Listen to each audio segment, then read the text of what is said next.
अस्सलाम वालेकुम नाज़रीन, प्रोग्राम न्यूज़ मेकर्स के साथ मैं हूं आपकी मेज़बान ज़रिया आरिफ। गुज़िश्ता रोज़ हमने गंदम बहरान के हवाले से अपने प्रोग्राम के पहले सेगमेंट में तफसीलन गुफ्तगू की थी, लेकिन आज हम सिर्फ गंदम बहरान के हवाले से बात नहीं करेंगे। आवाम को दरपेश चीनी बहरान के हवाले से भी हम प्रोग्राम के पहले सेगमेंट में बात करेंगे।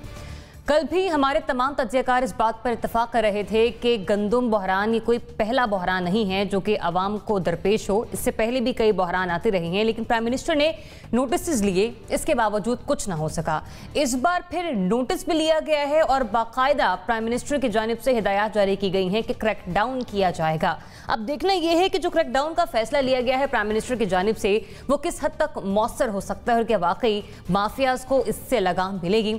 आगे बात करेंगे, बढ़ेंगे प्रोग्राम के दूसरे सेगमेंट में अपोजिशन इत्तेहाद के हवाले से कि अपोजिशन इत्तेहाद में जो पड़ने वाली फूट है वो अब मजीद गहरी होती चली जा रही है। पहला जलसा करना हो या सरबराही का मामला हो, सियासी जमातें आए रोज कोई भी फैसला करने में शशोपंच का शिकार दिखाई देती हैं। खबर है कि पीडीएम की सरबराही के मामले पर अपोजिशन जमातों में इख्तिलाफात अब खुलकर सामने आ रहे हैं। अगर सब ऐसे ही चलता रहता है तो क्या ये मुमकिन है कि हुकूमत मुखालिफ इत्तेहाद कभी बरकरार रह पाएगा? प्रोग्राम के आखिरी सेगमेंट में बात होगी सिंध की साहिली पट्टी पर मौजूद जज़ायर के हवाले से, जिस पर वफाक और सिंध में मामला तलखी का शिकार हैं। वैसे तो आज सिंध हुकूमत ने अपना भेजा गया इजाजतनामा खुद ही विड्रॉ कर लिया है, लेकिन क्या ये लिया जाने वाला स्टेप इस मामले को मजीद बढ़ावा देगा? बात करने के प्रोग्राम में मौजूद होंगे सीनियर सहाफ़ी तज्ज़ियाकार नासिर चौथाई साहब। NBC बहुत शुक्रिया प्रोग्राम में अपना वक्त देने के लिए। एंकर पर्सन और तज्ज़ियाकार इफ्तिखार मसाबी हमें ज्वाइन कर रहे हैं। इफ्तिखार साहब, thanks for joining us. Senior तज्ज़ियाकार ब्रिगेडियर रिटायर्ड गज़नफर अली साहब भी प्रोग्राम में हमारे साथ मौजूद बहस बनेंगे। तज्ज़ियाकार और सहाफ़ी कामरान यूसुफ साहब भी प्रोग्राम में हमारे साथ शामिल गुफ्तगू होंगे। अब से कुछ ही देर में एंकर पर्सन और तज्ज़ियाकार नज़ीर लगारी साहब भी प्रोग्राम में हमें ज्वाइन कर रहे हैं। बात कर लेते हैं सबसे पहले गंदम बहरान के हवाले से, चीनी बहरान के हवाले से, जिस पर प्राइम मिनिस्टर ने कल इजलास बुलाया और उस इजलास में वाज़ेह तौर पर हिदायत जारी की हैं कि क्रैकडाउन का जो सिलसिला है वो इन माफियाज के खिलाफ शुरू कर दिया जाए। साथ ही साथ प्राइम मिनिस्टर ने कहा कि चीनी और गंदम की ज़ख़ीरा अंदोज़ी में जितने भी मुलव्विस अफसरान हैं उनके हवाले से एक रिपोर्ट उन्हें पेश की जाए और चीफ सेक्रेटरी साहिबान को हिदायत जारी की हैं कि चीनी मिलों में मौजूद स्टॉक की फिजिकल वेरिफिकेशन भी करवाई जाए। लेकिन हमने माजी में भी देखा है कि प्राइम मिनिस्टर इस तरह के नोटिस पहले भी लेते रहे हैं। NBC, आपको लगता है इस बार जो क्रैकडाउन का फैसला लिया गया प्राइम मिनिस्टर की जानिब से, इस हुक्म का, इस फैसले का कोई असर होगा? ज़रिया, मुझे तो खदशा है कि इस हुक्म के बाद गंदम और महंगा हो जाएगा, आटा और महंगा हो जाएगा। क्योंकि देखिए, जब आप चोरों को ये नोटिस देते हैं कि हम तुम्हें पकड़ने आ रहे हैं, तो चोर तो भाग जाएगा ना। वो तो अपना गंदम शंदम उठा के बोरी उठा के निकल जाएगा, किसी तरफ भी निकल जाएगा वो। तो आप पहले नोटिस दे रहे हैं, फिर आप शोकॉज जारी करेंगे, उस वक्त तक गोदाम खाली हो चुके होंगे और उनको जिस मंजिल की तरफ जाना है वो चले जाएंगे। वो अफ़गानिस्तान जाएं, वो बलूचिस्तान की साहिली पट्टी पर जाकर डंप कर दिए जाएं, कोई मसला नहीं है। तो मसला ये नहीं है कि आप नोटिस लें। आपने अभी तक किस माफिया के ख़िलाफ़ क्या कार्रवाई की है, मुझे आप बता दीजिएगा। और चीनी माफिया के ख़िलाफ़ क्या कार्रवाई हुई, गंदम माफिया के ख़िलाफ़ क्या कार्रवाई हुई, दवाओं की माफिया के ख़िलाफ़ क्या कार्रवाई हुई। दर्जनों माफियाज़ हैं हमारे पास। ट्रांसपोर्ट माफिया है जो आपकी बात मानने को तैयार नहीं है। इसी तरह दूसरे माफिया इस मुल्क के अंदर, जो कल भी हमने बात की थी कि बहुत गंदी बात है, लेकिन दोबारा दोहराऊँगा कि मुल्क हुकूमती माफिया की है। एक साहब ने ये कहा था, मैंने तो बड़ी उनकी मजम्मत की कि आप क्या बेहूदगी की बात कर रहे हैं, तो मुझसे नाराज़ भी हो गए वो। तो लेकिन वो कह रहे हैं हुकूमत माफिया की, मैं नहीं मानता इस बात को। तो जब आप नोटिस देंगे, जब आप हरकारे भेजेंगे कि भाई हम आ रहे हैं, अपना हिसाब किताब कर लो, ढोल बजा बजा के कि हम आ रहे हैं और छापा मारेंगे, तुम्हारा गंदम हम जब्त करेंगे, तो आपको गंदम का दाना तक नहीं मिलेगा। मुझे पता है कि सिंध ने गंदम की नकलो हरकत रोकी हुई है और उनका कहना ये है कि ये स्मगल होती है, हमारी गंदम अफ़गानिस्तान जाती है, स्मगल होती है, आवाम को फ़ायदा नहीं होता। लेकिन उसके बावजूद मैं आपको बता रहा हूँ कि सिंध से गंदम स्मगल होके जा रही है अप कंट्री और टनों गंदम होती है वो, और उसमें से कुछ ट्रक पकड़े जाते हैं। अभी 24 व्हीलर ट्रॉलर्स पकड़े गए हैं गंदम की बोरियों से लदे हुए सिंध के सरहदी इलाके में। तो ये कोई मसला नहीं है, गंदम आएगा जाएगा, स्मगल भी होगा, एक्सपोर्ट भी होगा, कीमतें बढ़ाएंगे आप कीमत और बढ़ जाएगी इसके बाद, इस वाक़े के बाद, इस वार्निंग के बाद। इफ्तिखार साहब, एनबीसी का खदशा अपनी जगह दुरुस्त इस लिहाज से कि जब जब प्राइम मिनिस्टर ने नोटिस लिए हैं, अहकाम जारी किए हैं, चीज़ महंगी हो जाती है और मार्केट से मजीद गायब हो जाती है। इस पर इस क्रैकडाउन का, इस फैसले का, इस हुक्म का कोई असर होगा माफियाज पर? बिल्कुल कोई असर नहीं होगा। माफियाज और हुकूमत एक हैं, और अगर माफिया और हुकूमत एक न होती तो जब शुगर क्राइसिस जब आया और शुगर के ऊपर इन्होंने कमीशन बनाया और फैसला किया कि शुगर की कितनी पैदावार होती है, कितनी पैदावार नहीं होती है, गन्ना कितना पैदा होता है, बहुत लंबी एक डिटेल बहस हुई और लोगों ने फैक्ट्स फिगर्स दिए। क्या बना उसका? चीनी महंगी होगी। चीनी 60 के दायरे में थी उस दिन जब ये बहस चल रही थी, आज चीनी 100 को क्रॉस कर रही है। जहाँ तक गंदम की बात है, मुझे एक बात कहनी है सिर्फ बतौर काश्तकार। गंदम हमारी कम हुई, इन्होंने गलत बयानी से काम लिया। अब हमारी काश्त आ रही है अगले महीने नवंबर में। अच्छा, हमारे पास अच्छा सीड नहीं है, मैं आज आपसे शेयर कर रहा हूँ, और मेरी खाद की बोरी 400 रुपया फी बोरी महंगी कर दी गई है। मैं 1200 रुपये मन अगले साल गंदम नहीं बेच सकूंगा। कहीं ऐसा ना हो कि हम गंदम काश्त करनी कम कर दे। अगर हमारी कीमत बढ़ानी है इन्होंने तो हमें काश्त करने से पहले बता दें ताकि हमारा हौसला बढ़े। अगर ये नहीं फैसला करेंगे तो बहुत मुमकिन है कि इस साल जो काश्त होनी है बराए नेक्स्ट ईयर वो कम हो जाए। लगारी साहब, आपने इफ्तिखार साहब की गुफ्तगू सुनी। बतौर गंदम काश्तकार ये मैसेज ना सिर्फ उनकी तरफ से है, बाकी काश्तकारों की तरफ से भी है। प्राइम मिनिस्टर पहले नोटिस ले लें तो बेहतर होगा। क्रैकडाउन उन्होंने अहकाम जारी कर दिए हैं, असर होगा? अल्लाह के वास्ते प्राइम मिनिस्टर नोटिस ना लें। वो नोटिस लेते हैं तो कयामत आ जाती है, चीजें गायब होना। हाथ जोड़ ले। और हेलो जी लगारी साहब, जी मैं याद कर रहा हूँ, जब वो नोटिस लेते हैं, किसी भी चीज का नोटिस लेते हैं, फिर उस चीज की कीमतें आसमान से बातें करने लग जाती हैं। और ये अब हम समझ रहे हैं, और ये चार्ज नहीं है, ये इल्जाम नहीं है, ये जो है हमें लग रहा है, हकीकत लग रही है कि ये सिग्नल होता है। नोटिस का मतलब कुछ और होगा, जो वजीर आजम का नोटिस है इसका मतलब कुछ और होगा। भाई जो कुछ करना है कर लो, गोदाम में डालना है डाल लो, छुपाना है छुपा लो, अब जो है कीमतें बढ़ानी बढ़ा लो। तो ये इसका मतलब तो अब तक यही साबित हुआ है।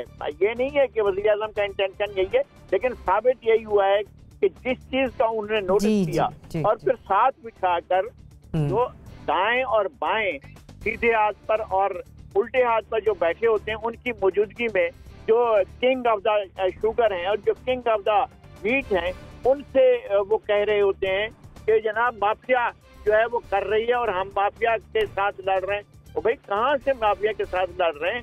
माफिया आपके साथ बैठी हुई है, दाएं और बाएं बैठी हुई है। जब आप काबीना का इजलास करते हैं तो कौन सी माफिया थी जिसने आपसे कहा था कि चीनी एक्सपोर्ट करनी है, और आपने फिर कीमतें भी बढ़ाई और साथ में एक्सपोर्ट भी की। इफ्तिखार साहब का खदशा बिल्कुल दुरुस्त है। इफ्तिखार साहब ने बहुत अहम निशानदेही की है। काश्तकार को कुछ नहीं मिलता, काश्तकार बर्बाद हो जाता है। हमारे यहाँ वैसे भी लोगों ने गंदम की काश्त से हाथ उठा लिया है, अब काश्तकार बहुत कम रह गए। अब जो है आपने शुगर उगाना शुरू कर दिए पूरे, या तंबाकू होता है हमारे इलाके में, या तंबाकू काश्त किया जाता है या शुगर केन काश्त किया जाता है। गंदम की काश्त वैसे ही कम हो रही है। फिर होता क्या है, जो आपका आढ़ती होता है, मिडल मैन होता है, वो फायदा उठाता है। वो 3000 रुपए की वो 1500 रुपए की 20 किलो आटे की बोरी यहाँ हमारे यहाँ बेच रहा है, और उसने जो है वो पहले यानी आज से 5-6 महीने पहले आटा का 1350 रुपए जो है वो मन था, 1350 रुपए मन था। अब 20 किलो जो है वो 1500 रुपए में नहीं मिल रहा है। तो इसका क्या मतलब है? अगर अभी इन्होंने नोटिस लिया तो कयामत आ जाएगी, और ऐसी कयामत होगी कि हम लोग बिलबिला उठेंगे। मतलब आप ये कह रहे हैं कि माफियाज पर इसका असर कोई नहीं होगा, उल्टा बराह रास्त आवाम को मजीद मुश्किलात से दो चार होना पड़ेगा। माफिया वहीं बैठी है ना, आसपास बैठी हुई, उनके दाएं बाएं बैठी हुई है माफिया। कामरान, इतनी मायूसी क्यों? लगारी साहब भी कह रहे हैं कुछ नहीं होगा, इफ्तिखार साहब भी फरमा रहे हैं कुछ नहीं होगा, एनवीसी ने भी खुल्लम खुल्ला कह दिया, वाकई कोई असर नहीं होगा? देखें, तहरीक इंसाफ का जो सबसे बड़ा बयानिया जब वो 2018 के इंतखाबात के बाद इक़्तिदार में आए और उन्होंने हमेशा ये इल्ज़ाम दिया कि क्योंकि PMLN की हुकूमत ने उन्हें मईशत इतने बुरे हाल में दी, इसलिए कुछ वक्त लगेगा कि मामलात को ठीक करने में, करंट अकाउंट डेफिसिट हो या बजट खसारा हो।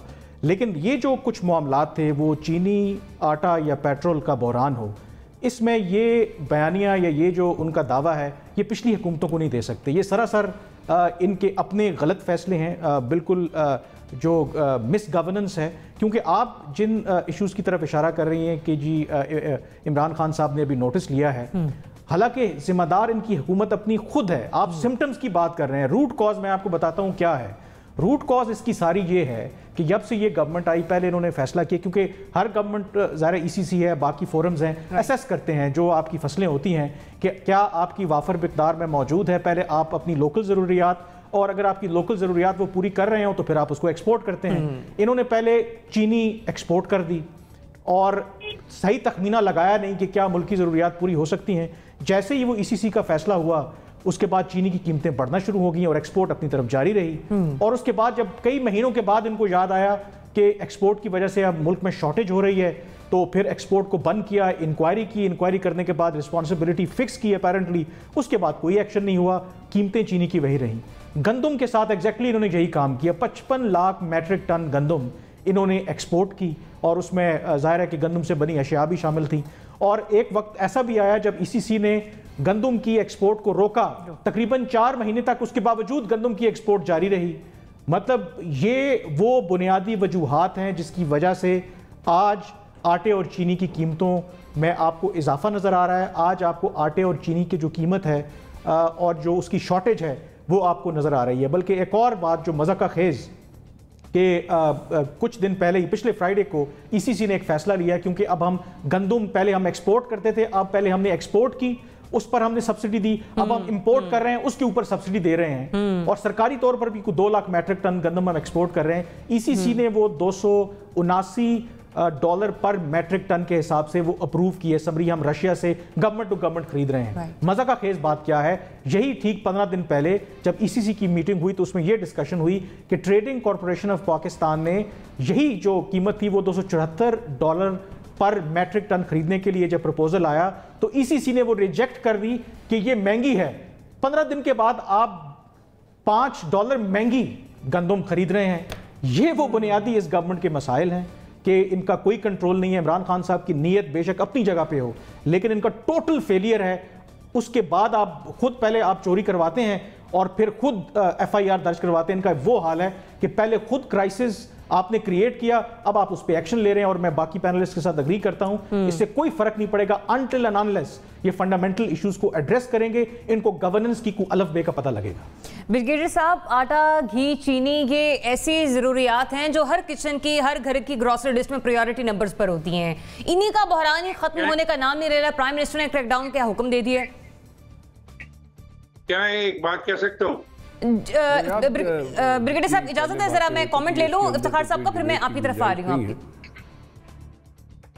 अगर आप इजाजत दें तो मैं बस जी, मेरा कमेंट ये है कि जो गंदम हम बाहर से मंगवा रहे हैं उसमें प्रोटीन की जो मिकदार है हमारे पाकिस्तान में पैदा होने वाली गंदम के मुकाबले में कम होगी।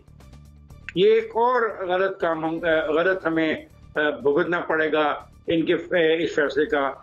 एक जो गंदम बाहर भेजी और जब गंदम मंगवाई, बाहर से आने वाली गंदम की प्रोटीन कम है। ठीक है ब्रिगेडियर साहब, thank you for your cooperation. Please जी, मैं जो पहले बातें हुई है मैं ये कह रहा था कि उस पर डिबेट तो कोई हो नहीं सकती। असल में कुछ तो कामरान साहब ने कहा कि बेसिक इशू क्या है मिस गवर्नेंस का, लेकिन उसके साथ साथ अगर मैं सिर्फ इतना जानता हूँ कि पाकिस्तान के अंदर प्लेयर भी वही हैं, शुगर का जो इंडस्ट्रियलिस्ट हैं वो भी वही हैं, और ब्यूरोक्रेसी का जो सर्कल है वो भी वही है। अगर आप सिर्फ पिछले 5 साल से एस्टिमेट लगा के देख रहे हैं सब्सिडी का, $20 बिलियन 20 बिलियन से लेके 60 बिलियन पे आके 65 बिलियन पे आके मुख्तलिफ हुकूमतों में ख़त्म करें। बल्कि मुझे याद है कि जब नवाज शरीफ साहब की हुकूमत थी तो इसहाक डार साहब के दरमियाने में एक मिनी बजट आया था, उसमें 40 बिलियन की सब्सिडी दी गई थी शुगर के ऊपर, और 500,000 चीनी जो है वो एक्सपोर्ट की गई थी। तो कहने का मेरा सिर्फ मतलब ये है, किसी को ब्लेम देने के बजाय, कि पाकिस्तान में एक ट्रेडिशन है जो चली आ रही है और वो ट्रेडिशन जो है हर हुकूमत कायम रखती रहे। वो ट्रेडिशन यही है कि पहले आवाम के टैक्सेस से जमा किए हुए पैसे के ऊपर सब्सिडी दो, उसके बाद जनाब आप उनको एक्सपोर्ट करके पैसा कमाने दो। 2015 के 14 में चीनी 13 रुपये पर किलो थी और अब देख लीजिए किधर आगे ख़त्म हुई है। तो जिस वक्त तक ये ट्रेडिशन ये आप ये रिवायत को ख़त्म नहीं करेंगे, और रिवायत ख़त्म हुकूमत के आने से नहीं होगी, रिवायत ख़त्म करने के लिए आपको कोई लेजिस्लेशन करनी पड़ेगी और एक फ्यूचरिस्टिक पॉलिसी बनानी पड़ेगी कि आपको सब्सिडी या ये जो चीज़ें हैं ये किस मौके के ऊपर देनी है। पहले होता ये रहा है कि कारोबार यही चलता रहा है, इंडस्ट्रियलिस्ट शुगर माफिया इसी तरह फ़ायदा उठाता रहा है, लोगों के ऊपर इसी तरह जुल्म होता रहा है, चीनी की कीमतें इसी तरह बढ़ती रही हैं। लेकिन इस दफ़ा हुआ ये कि चूँकि वो नोटिस दिया, नोटिस के ऊपर एक्शन कुछ नहीं हुआ, इंडस्ट्रियलिस्ट ने चीनी स्टोर कर ली, जो 60 रुपए की चीनी थी वो 80 रुपये हो गई, और वो जो पहले कहा गया है कि वो डायरेक्टली रिलेट करता है मिस गवर्नेंस से।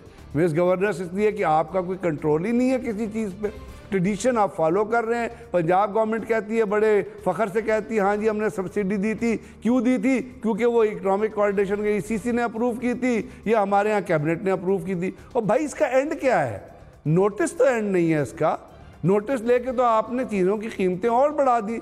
अब घी की कीमत बढ़ रही है। पिछले दिनों आपके मीडिया पे खबर चली है कि घी ओनर्स ने बगैर किसी नोटिस के 13-14 रुपए कीमतें बढ़ा दी हैं। कल किसी चीज़ की थी कोई 70 रुपये कीमत बढ़ गई। तो ये बुनियादी तौर पे जो कारण, ना यहाँ पे कोई प्राइस कंट्रोल कमेटी है, ना यहाँ के ऊपर कोई प्राइस कंट्रोल की अकाउंटेबिलिटी है, ना आपने वो कौन है? आपको पता है कि गवर्नमेंट का एक डिपार्टमेंट होता है जो अपने इंडस्ट्रीज़ के अंदर इंस्पेक्टर्स बिठाता है, वो वहाँ से निकलने वाले माल का हिसाब करता है। जब आप पंजाब गवर्नमेंट गंदम आने के से पहले 2 महीने पहले तमाम वो अपना एग्रीकल्चर के जो इंस्पेक्टर उनको तब्दील कर दे और अपनी मर्जी के लोग लगाते, तो फिर तो गंदम का बुरान आएगा या कि नहीं आएगा? तो बात सिर्फ ये रिलेट करती कि आप एक ट्रेडिशन फॉलो कर रहे हैं, वो ट्रेडिशन आने वाले दिनों में आप 1 साल बाद यही फिर प्रोग्राम करेंगी।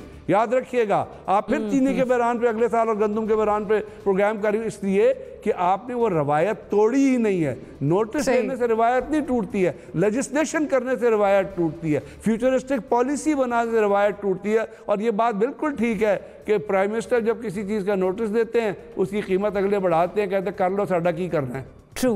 तो ये जो कर लो साडो की करने की जो पॉलिसी है ना हमारे यहाँ, एक जिसको आप चाहे माफिया कह लें या इंडस्ट्रियलिस्ट कह लें या कारोबारी कह लें, ये है जो बुनियादी which is the bone of contention, जिसकी वजह से सफ़र कौन कर रहा है? आम आदमी सफ़र कर रहा है, अवाम सफ़र। नान भाई होता है, वो कहता है जी नहीं रोटी देनी है 10 रुपए की, मैं 20 रुपए की रोटी दूंगा। अब चल कर लेना। इफ्तिखार साहब जैसे कह रहे हैं कि गंदम की कीमतें अगर ना बढ़ी तो गंदम काश्त नहीं होगी, गंदम काश्त नहीं होगी तो क्या होगा? शॉर्टेज होगी तो कीमतें बढ़ेगी। तो इमरान खान साहब को कुछ बैठ के कूलली सोचना चाहिए कि आप कुछ ऐसी पॉलिसीज नोटिस ना लें, एक लेजिस्लेशन ऐसी कर दें जिसके ज़रिए इन चीज़ों के ऊपर जो इकोनॉमिक ECC के ज़रिए एक चीज़ को रिजेक्ट करने के बाद अगर $5 ज़्यादा लेते हैं तो फिर तो उन लोगों को फांसी लगाए ना जो ये कर रहे हैं। ठीक है ब्रिगेडियर साहब, पॉइंट आपका आ गया। यार लोगों को क्यों मार रहे हो? बिल्कुल आप वाली बात ठीक है कि सिर्फ गंदम के काश्तकार ही नहीं, ये एक सिलसिला चलता रहता साइकिल की सूरत में, फिर बराह रास्त आवाम जो हर छोटे बड़े तबके से वाबस्ता है वो उससे परेशान होते हैं। NBC आप अपना कमेंट ऐड करना चाह रही क्विकली प्लीज, फिर मैं अगले सवाल की तरफ बढ़ूँ। मैं सिर्फ आता है कि इफ्तिखार ने गंदम के बारे में बात की है, बहुत सही वार्निंग दी है। मैं कपास के बारे में बात करूँगा जिसकी सपोर्ट प्राइस ही नहीं है और डिस्करेज किया जा रहा है कपास के काश्तकार को कपास काश्त करने से। तो कैश क्रॉप जो है हमारी वो तबाह बर्बाद हो रही हैं और फिर हम ताली बजाते रहेंगे और इंपोर्ट करते रहेंगे। दूसरी बात, हम जब शिकायत करते हैं ना इमरान खान के बारे में, हुकूमत के बारे में, वो माजी देख कर नहीं करते हम, ना 5 साल ना 10 साल। हम तो इस वादे की बात करते हैं ना कि स्टेटस को चेंज करूँगा, तब्दीली लेकर आऊँगा। ये जो कुछ हो रहा है सब करप्शन है। ये जो कुछ अगर 1 रुपया बढ़ता है तेल पर तो ये भी करप्शन है, गंदम पे बढ़ता है ये भी करप्शन है। तो हम तो वो वादे देख रहे थे ना, तो उसकी शिकायत में कोई शिकायत नहीं है, हमें पता है हुक्मरान क्या करते हैं। सही बात। फिर वहीं पर आ जाती है, जैसे ब्रिगेडियर साहब ने भी फरमाया कि ना ही मॉनिटरिंग टीमें हैं वो मुतहरिक दिखाई दे रही हैं, ना ही प्राइस कंट्रोल कमेटियां कभी जाकर गल्ला मंडी या मार्केट का रुख करती हैं। आज प्राइम मिनिस्टर कह रहे हैं कि क्रैकडाउन के अहकाम मैंने जारी कर दिए हैं, अगर ये स्टेप्स पहले ले लिए जाएं तो शायद ये शॉर्टेज का जो सामना है वो आवाम को करना ना पड़े। लेकिन वही वादे जो प्राइम मिनिस्टर ने वफा नहीं किए, उस पर जो आवाम है वो सारे ही परेशान है। बात करें तो अपोजिशन के इत्तेहाद के हवाले से कि जिस दिन से हुकूमत मुखालिफ अपोजिशन इत्तेहाद कायम हुआ, पीडीएम की सरबराही का मामला हो, पहला जलसा करना हो या इसके अलावा दीगर मामलात हों, वहाँ पर जितने भी सियासी जमातें हैं वो खासी शशोपंच का शिकार हमें दिखाई देती हैं। इस बार भी सूरत हाल जुम की तो है। मौलाना फजल रहमान साहब को गो के 3 अक्टूबर को होने वाले इजलास में ही सरबराह मुकर्रर करता पीडीएम का, लेकिन उस वक्त से लेकर अभी तक पीडीएम की जो सरबराही है उसका मामला एक सवाल निशान बन गया है। खबर अंदर से यह है कि एएनपी के एक सीनियर ओहदेदार हैं, उन्होंने तो इस पीडीएम से अलहदगी के हवाले से भी अपना फैसला सुना दिया है कि वो जल्द इस इत्तेहाद का हिस्सा नहीं रहेंगे अब। लेकिन अगर ये इख्तलाफात यूं ही बरकरार रहते हैं आए रोज तो क्या ये मुमकिन है कि ये इत्तेहाद लंबा चल पाएगा? इफ्तिखार अहमद साहब, आपकी तरफ आऊंगी। सबसे पहले फरमाइएगा, रोज़े अव्वल से ही इख्तलाफात से मुतालिक मुख्तलिफ कहानियां मंजर आम पर आ रही हैं। अब ये सरबराही का मामला है, इजलास के हवाले से भी बात आपकी आंखों के सामने से गुजरी होगी। बताइएगा, ये चलेगा इत्तेहाद लंबा? देखिए, बात यह है कि ये इत्तेहाद है नए इंतखाबात के लिए, ऐसे इंतखाबात जो कि सबके लिए काबिल कबूल हो। ये इत्तेहाद तब तक चलता रहेगा, तब तक ये ख़त्म नहीं होगा।